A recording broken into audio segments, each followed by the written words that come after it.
Nice to meet you properly. Kerry Katona, ladies and gentlemen. Come on now. Well, now, Kerry, I believe congratulations order. Either you're pregnant or those Iceland snacks are more fattening than they look. No, Iceland do Weight Watchers as Do well. they? And I'm just a baby-making machine. I've not got a TV at home. How many months gone are you? When is the baby due? This is really embarrassing because I look huge. I'm only 4 months. Wow, 4 months on. Yeah. Well, that's going to be... You might have 3 or 4 in there then, maybe. No, there's just the one. Hey, but that's nice to be biggie, so, you know, to cover it up, to keep the baby safe inside. It's all... I know. Padding. Hey, well, congratulations on having another baby. Thank you. Now, you have... How many children already do you have? You have a few already? I have 3 children and a stepdaughter. Do you know in advance what this is to be, whether it be a boy or girl? Do you prefer not to know? I want to know. I'm under pressure to have a boy from my girls. Oh, right, so they'd like a little brother? They're like a little brother, yes. OK. Kerry, let me ask you something here, and don't take this the wrong way, but what do you actually do? Because you have one of those... No. Because you have one of those strange careers, which is very much a modern phenomenon. I'm famous for being famous. I'm famous for being in the tabloids, for having a turbulent life. Oh, I'm famous for being in the red tops. But that's enough to start with there, because you were a singer in the band. Hang on, I'm famous for being a singer in a band with a #1 hit record under my belt. Yeah. I'm famous for being Mother of the Year twice. Yeah. But that's a strange thing, because... Well, yes. OK. I'm winning the jungle. You won... Well, we say winning the jungle. That sounds very grand. You won I'm a Celebrity, Get Me Out of It. It says that you've won the rainforest. Stop it. Sit down. You're a pregnant woman.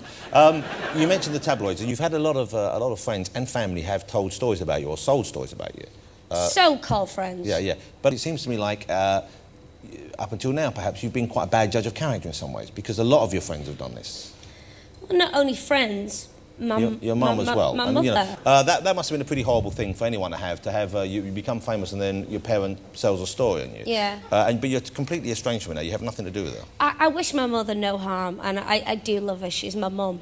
But I'm a better person without her in my life. I mean, if she wanted money, she could have just asked me and I'd have given it to her, rather than go and sell a story and make a load of rubbish up. Do you not think maybe you should try and build bridges, though, and make things right again, even though it was... How could you ever trust a person who's done that? But then what can she do that's going to hurt you now? What could she do next, really? What could be, you know? If she can do that to me, what can she do to her grandchildren? Well, but then wasn't some of the stuff she told the papers about true? Weren't you misbehaving in some ways? Wasn't drugs involved and stuff like that? Was that... I did take drugs, which was over nearly 4 years ago now. Yeah. My mum's a self-confessed cocaine addict, and I actually thought that a newspaper had gone round to my mum's and offered her a bag of cash. And I thought she was off her head. And I thought that's why she done it. But she actually planned the whole thing. Right. But what I was saying there wasn't there some truth in what she said, though? So you're saying what you don't want around, but if you're not doing stuff like that, then no one can say that to the papers without you saying, well, you can't bring that, that's not true. There was no truth in the fact... She told truth in that I have taken drugs, which but not when she said... No. But, you know, the problem is, of course, you know, your family are your family, and... you know, there does come a stage when you think, oh, maybe I wish I had managed to make amends and maybe persuade her to change. I would love my mother to meet her granddaughter, who she's never met. Well, you could bring that about. I could bring that about. Well, then why don't you? Because she's, as far as I know, she's still not mentally well and she's still doing naughty things, and I don't think... Now, if my children are in that house and my mum gets busted for whatever she does and social services get involved... Who gets the blame? Kerry, do what they do in movies. Meet on a park bench somewhere with observers, you know what I mean? Then no one's going to get in because then she'll have a brown paper bag with a bottle of vodka in it. OK, I can understand. Look, it's right that you want to protect your children, absolutely, from that sort of situation, and no one would judge you for that. You mentioned you've been Mother of the Year a couple of times, and then... I got voted worst mother this year. Well, you know, I was thinking maybe why people like you... Yeah, but maybe why people like you is because you are a human being, and like we all are good on some days and bad on others. We all have highs, we all have lows, all of us have flaws. And if we're honest about that, you know, no one can really pass judgment on someone else without acknowledging their own. And I think one of the reasons why people like you is the fact that you are pretty honest about those things, you know? I am, yeah. You know, I mean, I know sometimes... I think that's a downfall of mine, that I'm too honest. I mean, I think when I say being a parent is one of the hardest jobs, you've got kids, yeah? Yes. It's one of the hardest jobs in the world, but the most rewarding. And what it is, people tend to believe what they read. And I adore my children. And I had 4 sets of foster parents, 8 different skills, 3 refuges for battered wives and kids. I would never... You know, I watched my mum slit her wrist from the age of 3 onwards. So my main concern is my children. Yes, I made a mistake and I took cocaine when I separated with my first husband for a period of a year. You know, my children never saw it. I'm not saying that's right. You know, I've made mistakes in my life, but give me a break. Come on. Let me ask you about the new phase in your career. We've mentioned, you know, to say you wrote the book directly would be slightly misleading, although it's your book. I'd be completely lying. Okay, this is a novel. This is a novel with your name, and Kerry Katona, Tough Love. So what is your involvement in the book? How does the book come about that you have your name on it? What's the deal there? Ebury, my publishers who I'd done the autobiography Which with. sold very well for them, of course. Yes, it sold nearly 500,000. Wow. They are, by the way. Christmas is coming up. If you want to go out and buy it. Yeah, nothing more Christmassy than a story about someone's mum slitting their wrist from the age of 3 onwards. That's what I call a stocking filler. Maybe this book, though. Okay, is that what you're talking about? It's a good read. Okay. But you didn't write it yourself as such, physically type it. No, first of all, they approached me, and first of all, I said, excuse me, I said no because I'm dyslexic, and there's no way in hell I could sit down and do that. So I met up with a lady called Annie, and we came over characters and storylines and plots. And is it based on your life? Are there characters in your life? Because there is characters in the book that are based. Because there's a character. If we look at your life, you're a pop star who did a bit of modelling as well, and so on and so forth, with a slightly mad mother we've established. And this character is a page 3 girl who does a little bit of music as well, I think, and she's got a slightly mad mother. Oh, that's a different thing then. She's got the mum. So it's kind of your life, but she was a page 3 model.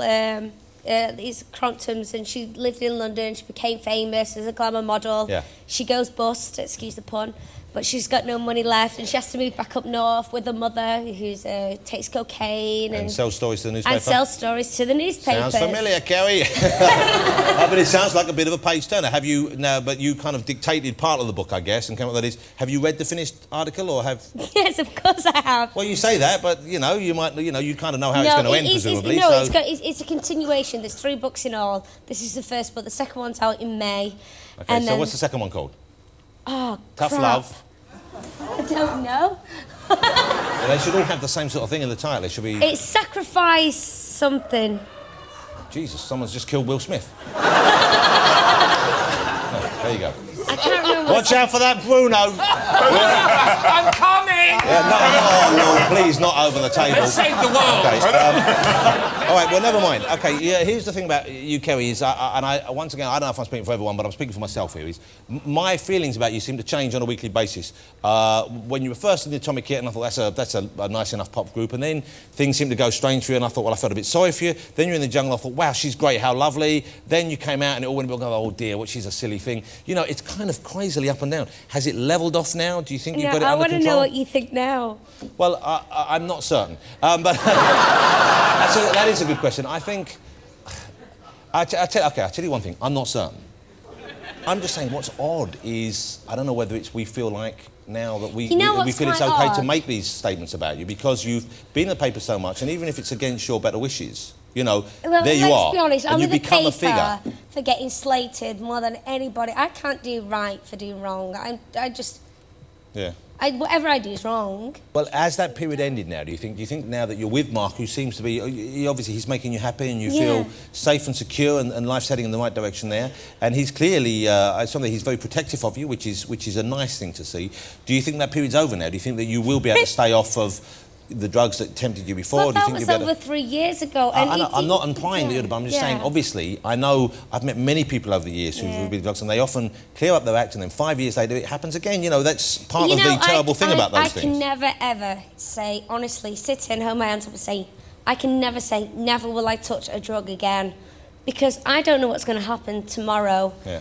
I just hope to God that my recovery that I am in now, every day is a new day, and every step's a new step, and I'm taking it one day at a time. Yeah. But you take 5 steps forward, and I get knocked back 10. Yeah. People but I'm not going to say, oh right, I can just see the papers tomorrow. Kerry says that she's going to take drugs again. Yeah, well, I hope they don't. If they do, then we'll know that that's the way they're putting a spin on things, and I hope they don't, because, no one can ever say with absolute conviction. I can never say never, and I really can't. I've been clean for the last 3 years, and I'm doing my damnedest, and it's easy now. I split up with a husband, my heart was broken, and I took drugs and that was a mistake I made. I wouldn't change it because I've learned from it, but I never want to go down that road again. I'm never saying I will, but I never want to. Kerry, that's, you know what, that's a really powerful statement to make there. And wake them up one more time, love.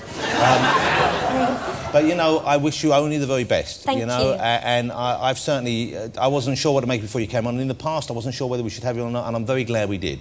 And I wish you success with the book, even if you didn't write it yourself. And I wish you the best success with the next two that you're not going to write. I hope they all do very well. But it's very, very nice having you on the show. Thank and you. good luck with the baby, and good luck with the rest of your life, basically. Thank you very much. Kerry Katona, ladies and gentlemen. Thank you. Thank you, Kerry. Thank you, Jonathan. Well done. You don't have Thank you. Thank you, Kerry.